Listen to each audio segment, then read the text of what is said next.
NCI ನ್ಯೂಸ್ಗೆ ಸ್ವಾಗತ. ನಾನು ನಿಮ್ಮ PH ನಾಯ್ಕೋಡಿ. ಯಡ್ರಾಮಿ ತಾಲೂಕಿನ ಅಂಬರಖೇಡ ಗ್ರಾಮದ ಶರಣಪ್ಪ ಏವೂರ್ ರೈತನ ಜಮೀನಿಗೆ ಅಗ್ನಿ ಅವಘಡದಿಂದ 8 ಎಕರೆ ಜಮೀನು ಕಬ್ಬು ಬೆಂಕಿಗಾಹುತಿ.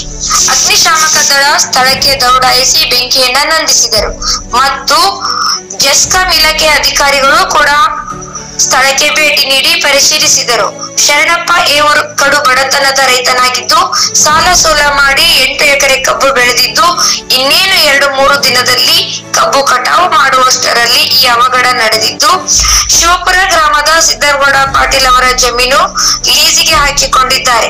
ಶಿವಪುರ ಗ್ರಾಮದ ಕುಡಿಯುವ ನೀರಿಗಾಗಿ ಈ ಜಮೀನಿನಲ್ಲಿ ಬಾವಿ ಇದೆ. ಅಲ್ಲಿಂದ ಶಿವಪುರ ಗ್ರಾಮಕ್ಕೆ ನೀರು ಸರಬರಾಜು ಆಗುತ್ತದೆ. ಈ ಜಮೀನಿನಲ್ಲಿ ಇದ್ದ TC ಬ್ಲಾಸ್ಟ್ ಆಗಿ ಈ ಅವಘಡ ನಡೆದಿರುತ್ತದೆ. 8 ಎಕರೆಗೆ 320 ಟನ್ ಕಬ್ಬು ನಾಶವಾಗಿದೆ.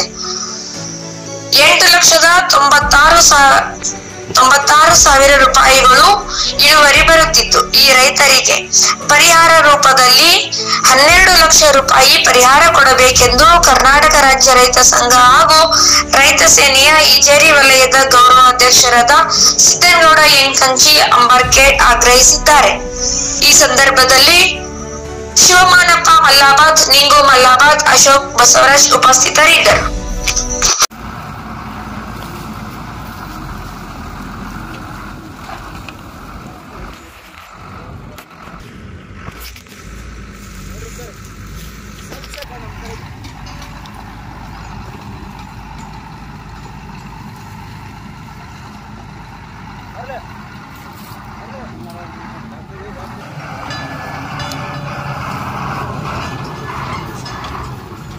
ಅక్కడ ದಂಡಿ ನಿಂತ ಬಂದ ಊರಿ ಅದ್ರ ನಿಂತ ಬಂದ